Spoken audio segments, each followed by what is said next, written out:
Lorsque le nouveau coronavirus a éclaté, presque personne ne savait à quel point il était contagieux. Le docteur Zhao Zhegang a admis que son infection était de sa faute.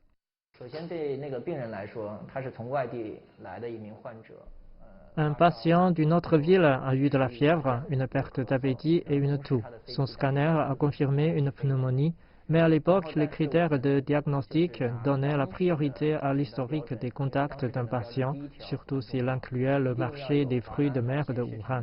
Lors du signalement de ce cas, il a été rejeté comme étant incohérent.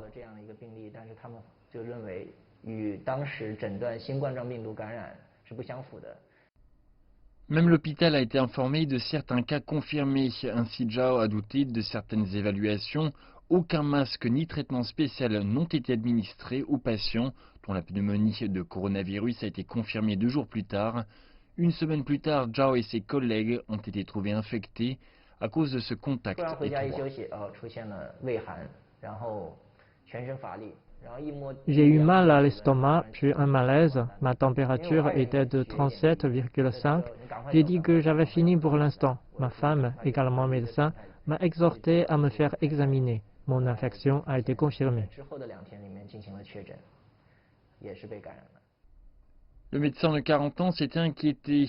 Zhao pensait que sa femme et leurs 2 tout petits iraient bien, mais il avait tort. Il était également inquiet du développement du virus car il se souvenait que les patients sévères avaient une hémoptysie. Compte tenu du manque de ressources médicales, il s'est mis en quarantaine au dortoir. La légère infection respiratoire a duré plusieurs jours. Une fois mon test négatif, je pouvais retourner au travail. Il y a des dizaines de patients graves chaque jour. Si je ne suis pas là, l'équipe aura beaucoup de pression. La fièvre apparaissait tous les 3 jours environ et parfois accompagnée de maux de tête et de toux. Après environ 9 à 10 jours, je me suis senti détendu. Tout d'un coup, je suis revenu au travail maintenant, partageant le même sentiment avec de nombreux patients. Ils m'ont dit que leur état s'était beaucoup amélioré en une matinée. Zhao a dit que son équipe priorisait la défense de vie. Il assume la responsabilité de guérir les personnes sans défense et se sent satisfait de sa carrière lorsqu'il ramène ses patients à la santé. Même si on m'a demandé si je pouvais être réinfecté ou si mon immunité était inférieure, j'ai répondu que la bataille était en cours et que nous avions autant de patients à soigner. J'ai été suffisamment absent, je me suis précipité et j'ai continué à travailler.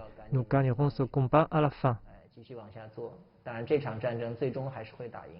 Zhao affirme qu'après une victoire, la communauté médicale devrait toujours aller plus loin car de nouvelles épidémies et de nouvelles batailles sont à venir.